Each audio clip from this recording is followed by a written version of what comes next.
आज सब लोग जो है आज से मुक्त अपने अपने घर जाओ।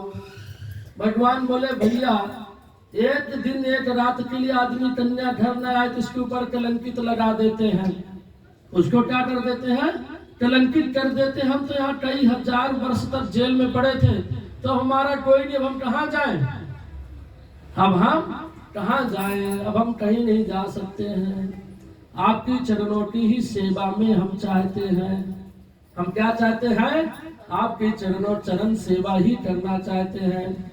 अब एक दिन दो दिन अपनी पुत्री बिना बताए कहीं चली जाए, दूसरे के यहाँ रह के आए तो कलंकित हो जाता नहीं हो जाता है?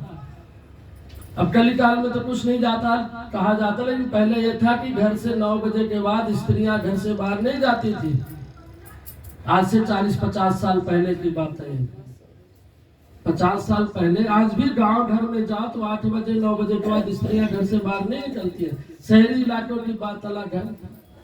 बोले लक्ष्मी नारायण ज्यादा नहीं बोलूंगा, नहीं तो आजकल जमाना खराब है, केस होने लगते हैं। अयप्पा स्वामी में केस हुआ ना, मंदिर के ट्रस्टियों ने जाने से रोक लगा दिया, ट्रस्टियों के ऊपर केस कर दिया। शनि मंदिर में भी तो भगवान ट्रस्टी बोलते मेरे बाप का क्या आता जाता, जाओ अपना करो जो करना है। कि भगवान ट्रस्टी फ्री कर दिए, जाओ करो, उससे अपने क्या लेना देना। हम तो जो शास्त्रीय क्रम था उसको बात बता रहे थे, नहीं मानना मत मानो, करो, उसका फल आप जानो, उसका परिणाम आप जन्म बता रहे हैं, फल मत खाओ, इसमें पॉइजन है।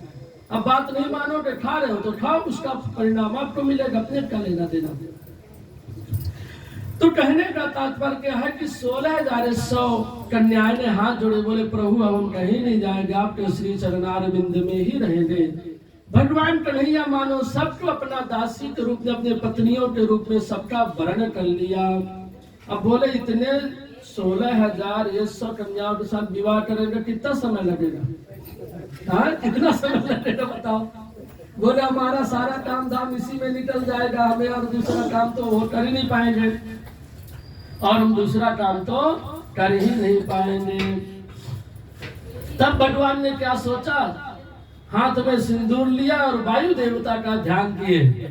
वायु देवता का ध्यान के हाथ में सिंदूर लिए तो वायु देवता के सहायता से सबके माथे में सिंदूर हो गया, सब सौभाग्यवती हो गई, सब जो है सौभाग्यवती बन गई। तब से भगवान की कितनी पत्नी हो गई? 16,108 पत्नी हो गई। अब बताओ भगवान किसी को जबरदस्ती लेके आए हैं? अब बोलते भगवान ने इतनी शादी किया है, भगवान किसी को जबरदस्ती लेकर, यहाँ तक तो रुक्मणी अपनी प्राण वल्लभा रुक्मणी लक्ष्मी को भी जबरदस्ती नहीं लाए, वो स्वयं भगवान का वर्ण किए हैं। जितनी थी, चाहे रुक्मणी हो, चाहे सत्यभामा हो, चाहे जाम्बती हो, चाहे कालिंदी हो, चाहे सत्या हो, चाहे लक्ष्मणा हो, सब भगवान को वर्ण की है। अर्थात परमात्मा जीवात्मा वह ब्रह्म को कौन नहीं पाना चाहता है? और ये पति पत्नी का रिश्ते की बात नहीं है, उस ब्रह्म को कौन नहीं पाना चाहता भैया? ब्रह्म को सब पाना चाहते हैं, लेकिन वह मिलता किसी किसी को है, सबको मिलता नहीं है। वह ब्रह्म जो है किसी किसी को मिलता, सबको नहीं मिलता है। ऐसे भगवान के कितने पत्नी हो गई? 16,108 हो गए, और सब पत्नियों के 10-10 पुत्र हुए। भागवत में ऐसा लिखा है। अब उनके कितने पुत्र हुए होंगे, सोच लो कितना बड़ा परिवार होगा। यहाँ तो देखो 10-50 लोग हो गए हाउसफुल। हाँ तो द्वारिका में कितना बड़ी जनसंख्या नहीं हो रही है। भगवान जब 16,108 पत्नियां 16,100 पत्नी लेके द्वारिका आए, द्वारका वासी ने जय जयकार करने लगे, बोले गिरवर कन्हैया की जय। भगवान के अद्भुत शोभा बरनी नहीं जा रहे थे, आगे आगे भगवान चल रहे थे, पीछे पीछे सब पत्नियां।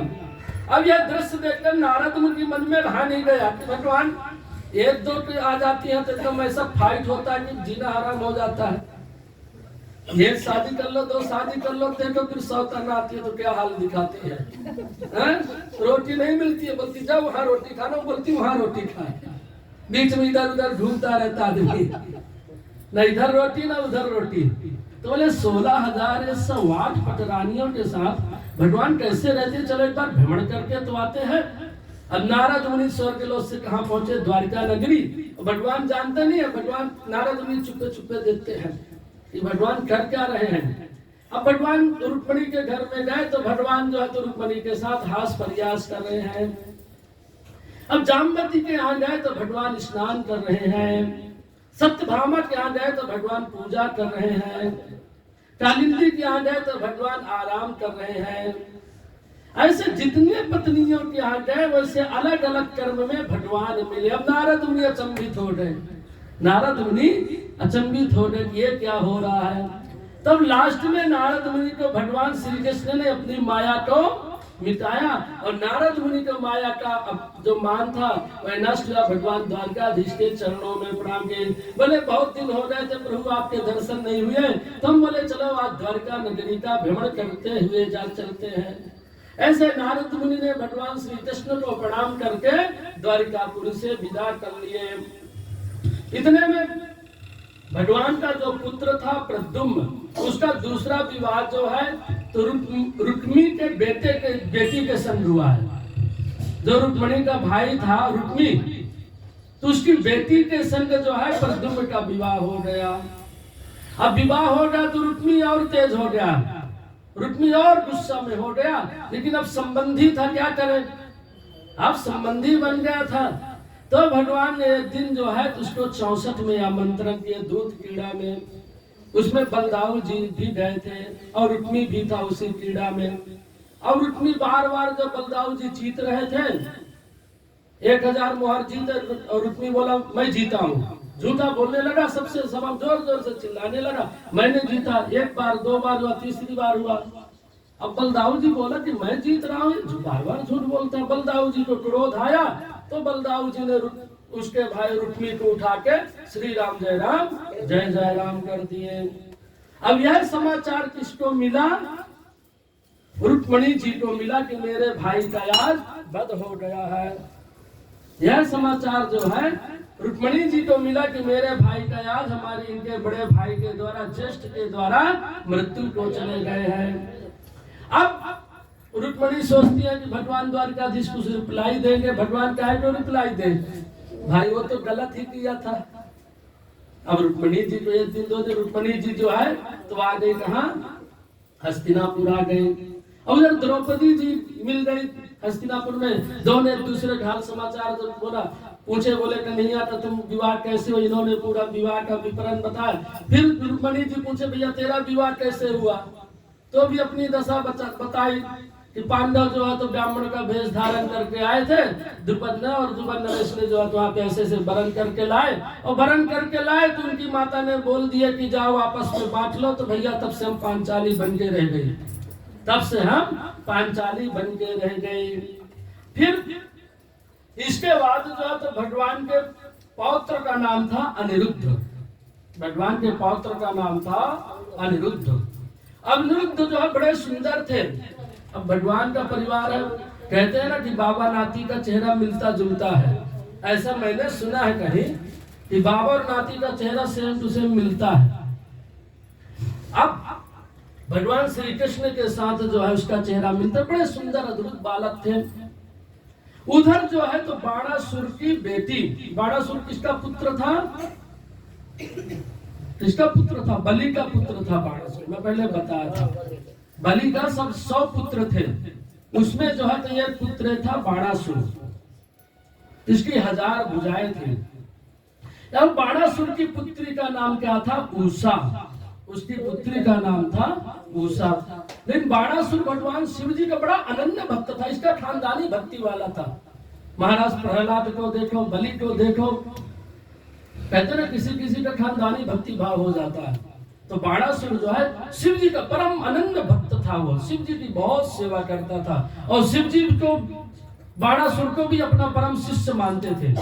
उसके लिए हमेशा तैयार रहते थे, सजग रहते थे, तब हमारे चेला की जरूरत पड़ जाए हमारे गुरु की। रावण से जो है शिव जी डरते थे, कोई कोई चेला ऐसा रहता ना कि गुरु भी डरता है। तो एक दिन रावण पूजा कर रहा था तो भोले बाबा को बुला, भोले बाबा आ जाओ। भोले बाबा कैलाश छोड़ के भागने लगे। देवता बोले भैया कहाँ जा रहे हो, बोले भैया रावण के यहाँ जा रहा हूँ, बुला रहा। बोले रावण को ही बुला लेते। बोले ऐसे चेला के घर में बुलाना बहुत कठिन काम है। बोले एक बार बुला तो पूरा हिमालय ही खिला दिया, पूरा घर ही खिला डाला था। तो ऐसे चला कि हम ही मिलके आ जाए, उसी में अपनी भलाई है।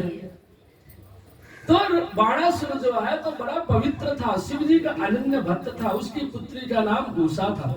उषा एक दिन शयन कर रही थी, शयन में सपने में जो है तो अनिरुद्ध महाराज का चित्र देखती है।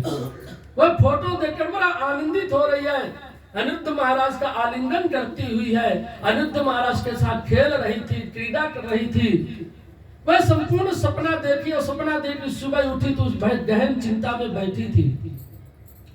सुबह ब्रह्म मुहूर्त का सपना जो है सच्चा होता है। जब सुबह उठी बहुत चिंता में बैठी थी, उसकी एक सखी का नाम था, क्या था? चित्रलेखा। उसकी सखी थी चित्रलेखा। उसमें वह शक्ति थी जैसा बताओ वैसा वह स्केच से बना देती थी नक्शा। कोई होते ना ऐसे, वो बनाते रहे, ऐसे बताते जाओ है नाटकान में ऐसे बना देते, चित्र बना देते हैं। ऐसे उषा ने बताई था, जैसे हमने सपना देखा है तो जैसे बताई वैसे वो चित्र बनाते गई। तो पहला चित्र उषा बोली ये नहीं है, दूसरे में मुंडी ऐसे नीचे, जब प्रद्युम्न जी का चित्र बनाए तो उषा से मुंडी नीचे की। जब तीसरा चित्र अनिरुद्ध जी का बनाई तो उषा जो है तो प्रेम मन ही मन मुस्कुराने लगी और शर्मा गई, सर नीचे कर लिया। चित्रलेखा समझ गई थी यह इसको यही प्रिय है। चित्रलेखा बोलती तू चिंता मत कर, उषा को बोलती है तू चिंता मत कर। बोले क्यों? बोले हमें एक सत्य वरदान प्राप्त है कि हम आकाश मार्ग से जा सकते हैं। अब चित्रलेखा आकाश मार्ग से जाती है, अनिरुद्ध जी को उठा करके ले आती है। अब लेके आई तो डायरेक्ट उषा जी के कमरे में कैद कर दिए। अब अनिरुद्ध जी भगवान के पौत्र थे, उधर जो है उषा जी के साथ रहने लगे, क्रीड़ा करने लगे, खेल कूद में मगन हो गए, आनंद से रह रहे हैं। अब भगवान का इतनी बड़ी जनसंख्या में एक आध दो लोग इधर उधर है तो कहाँ पता चलता है। अब इतने में नारद मुनि आए तो बोले महाराज कुछ होश हवास है कि नहीं आपको? इतना बड़ा परिवार बढ़ा लिया, परिवार का ख्याल रखे हो कि नहीं? बोले क्या हुआ? बोले तुम्हारा नाती किधर है अनिरुद्ध? तब भगवान बोले अच्छा। भगवान जो है तो ध्यान करने लगे, खोजबीन चालू हो गई। अब उधर जो है तो अनिरुद्ध जी जो है तो उषा के कमरे में क्रीड़ा कर रहे थे। और जैसे यह बात बाणासुर को पता चला, बाणासुर ने अपनी सेना भेजी और सेना भेजी तो अनिरुद्ध भगवान ने चट चट करके सभी सेना को चटनी जैसे चबा गए। और भी परम तेजस्वी थे भाई, भगवान के पौत्र थे, सर्वशक्तिमान थे। अब इसके बाद बाणासुर बोला इतना बड़ा कौन शक्तिशाली है भाई ये। बाणासुर आया, अनिरुद्ध को जो है कैद कर दिया। अब भगवान उधर श्री कृष्ण जो है अपनी समस्त विद्या सुदर्शन चक्र, चूंकि भगवान जानते थे शिव जी का परम भक्त है, उधर से बलराम जी हलदर मूसल या छावनी सेना लेके बाणासुर की राजधानी में आ गए। इधर से जो है तो भगवान शिव बाणासुर के तरफ से भोले बाबा आ गए। भोले बाबा गणेश जी, कार्तिक, भूत, प्रजा, नंदी, भृंगी सब सेना को तैयार किए और बाणासुर के तरफ से आ गए। इधर से भगवान आ गए। अब दोनों का भयंकर युद्ध छिड़ गया, भक्त और भगवान में युद्ध छिड़ गया।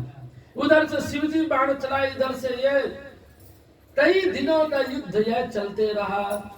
कहते हैं एकाहिक ज्वर, द्वाहिक ज्वर, त्राहिक ज्वर, चातुर्थिक ज्वर, संताप ज्वर, अनेक अनेक ज्वर भगवान शिव जी छोड़ते रहे। इधर से विष्णु भगवान काटते रहे। कृष्ण मतलब विष्णु भगवान, दोनों काटते रहे और एक दूसरे को मुस्कुरा भी रहे हैं। उधर से शिव जी ने महेश्वर ज्वर छोड़ा, इधर से विष्णु भगवान ने वैष्णव ज्वर छोड़ा। अनेक अनेक जो है ज्वरों का बरसात होने लगी। उधर शिव जी ने जो है तो ये ज्वर छोड़ा कि सब इधर की सेना बीमार हो गई कृष्ण जी के। इधर भगवान श्री कृष्ण ने जो है तो बाण सर उधर सब जुहानी लेने लगे, आलसी हो गए। भगवान भोले बाबा आलस में हो गए। जब आलस में हो गए तो भगवान ने मौका पाके बाणासुर के जो है सभी हाथ जो है काट दिए। हाथ काट डाले, सिर्फ 4 हाथ, 2 इधर 2 इधर, 4 हाथ बचे थे। इतने में जो है तो बाणासुर की माँ विंध्यावली उसके सामने आ जाती है पुत्र मोह में। जब उसके सामने आ गई तो भगवान बोले कि तुम्हें आने की जरूरत नहीं थी मैया, बोले क्यों? बोले मैं तुम्हें भक्तराज प्रहलाद को वचन दिया हूँ कि हम तुम्हारे वंश का वध नहीं करेंगे, हम तो सिर्फ इसका अभिमान नष्ट करने आए थे, हम तो सिर्फ इसका अभिमान नष्ट करने आए थे। उधर जो है तो भगवान शिव जी ने अपना अपना जड़ वापिस कर लिया। शिव जी जो पुष्प वृष्टि भगवान नारायण के ऊपर किए, ब्रह्मा इत्यादि जो है तो स्वर्ग से इंद्र इत्यादि पुष्प वृष्टि कर रहे हैं, शंखनाद होने लगा, जय जयकार होने लगा। भोलेनाथ बोले कि बहुत दिन हो गए थे महाराज आपके दर्शन नहीं हुए, तो मैं बोला चलो इसी बहाने दर्शन हो जाएगा, इसी बहाने आपके दर्शन हो जाएगा। दर्शन के विलासा से हम भी पहुंच गए। अब हमारे भक्त का भाई गुरु का कर्तव्य होता है कि अपने भक्त की रक्षा करना। भाई जो जितने गुरु द्रोणाचार्य कृपाचार्य मारे गए हैं तो जानते क्या धर्मी है, तो भी गुरु का कर्तव्य है कि चेला की रक्षा करे। चेला संकट में है, धर्मी है, तो भी कर्तव्य है। वही तो बोले कि भगवान श्री कृष्ण जब आए तो बोले समझाओ, तो बोले नहीं भाई हम लोग अपने कर्तव्य से बंधे हुए, हमने वचन दिए हैं और वचन को कैसे तोड़े हम? सब अपने वचन में बंधे हुए थे, भीष्म पितामह नहीं तोड़ सकते थे क्या? लेकिन अपने अपने वचन में बंधे थे। शरीर उनके तरफ था लेकिन मन पांडवों के पास था, इसलिए दुर्योधन हारा था। सिर्फ वहां धर्म था, यहाँ धर्म था। यत्र जहाँ धर्म है वहाँ विजय है, जहाँ धर्म होती है वहाँ विजय होती है, जहाँ धर्म नहीं वहाँ विजय नहीं होती है। ऐसे सुंदर भगवान बाणासुर को आशीर्वाद देते, तुम अभय होकर पृथ्वी लोक में विचरण करो। बाणासुर को बोले तुम्हें कोई नहीं मारेगा, हम तुम्हारे परदादा वाली को पहले आशीर्वाद दे दिए बलि को, तो तुम निर्भय होकर राज्य में करो, लेकिन धर्मयुक्त रहना। वैसे भी वो धर्मयुक्त था, भगवान शिव जी का था, लेकिन वो शत्रु मानता था, द्वारिका को अपना शत्रु मानता था। तो ऐसे करके भगवान जो अपने पौत्र और पुत्र पौत्र वधु को लेके द्वारिका आ गए। बोले कृष्ण कन्हैया लाल की जय। ऐसे अनिरुद्ध का जो है उषा के साथ विवाह हो जाता है। अब इसके बाद जो है तो भगवान श्री कृष्ण और अर्जुन जब द्वारिका से हस्तिनापुर जा रहे थे, उनको प्यास लगी। जब प्यास लगी तो भगवान श्री कृष्ण बोले अर्जुन जाओ देखो जल की व्यवस्था करो। अब अर्जुन दूर दूर तक ढूंढते गए, एक कूप दिखाई दिया। कूप मतलब बावड़ी, और वह बावड़ी में जो है तो बहुत बड़ा गिरगिट है। बावड़ी में क्या है? बहुत बड़ा गिरगिट है। उस गिरगिट को देख करके जो है तो अर्जुन डर गया और भगवान को बुलाया। अब भगवान आए तो भगवान तो जानते थे, भगवान ने ऐसे जैसे भगवान की परछाई पड़ी और भगवान के स्पर्श होते सुंदर पुरुष उत्पन्न होगा, पीतांबर धारण किए हुए। जब पीतांबर धारण किए सुंदर पुरुष उत्पन्न हो, भगवान ने प्रश्न किया, हे मानव, हे देवदैत्य, आप कौन हो? तब वह बोलते मैं मनु पुत्र राजा नृग हूँ। वंशावली मैंने बताया था ना, राजा नृग हुए थे, तो वही बोले मैं मनु पुत्र राजा नृग हूँ और न जाने हमने कितने दान किए हैं। हजारों गाय हमने सोने चांदी की मड़ी हुई दान किया है। अब ऐसी वैसी गाय दान नहीं दिया था, दूध देने वाली दूता गाय को हमने दान दिया था। कई मन सोना कई मन चांदी हमने दान किया है। हजारों ब्राह्मणों को हमने भोजन कराया और हमने दान में कहीं कोई कमी नहीं की और बहुत पूजा भी किए, सत्संग भी किए। लेकिन एक दिन हमारे से ये भूल हो गई। बोले क्या भूल हो गई थी? बोले हमने यज्ञ किया, यज्ञ के उपरांत एक ब्राह्मण को हमने गाय का दान कर दिया था।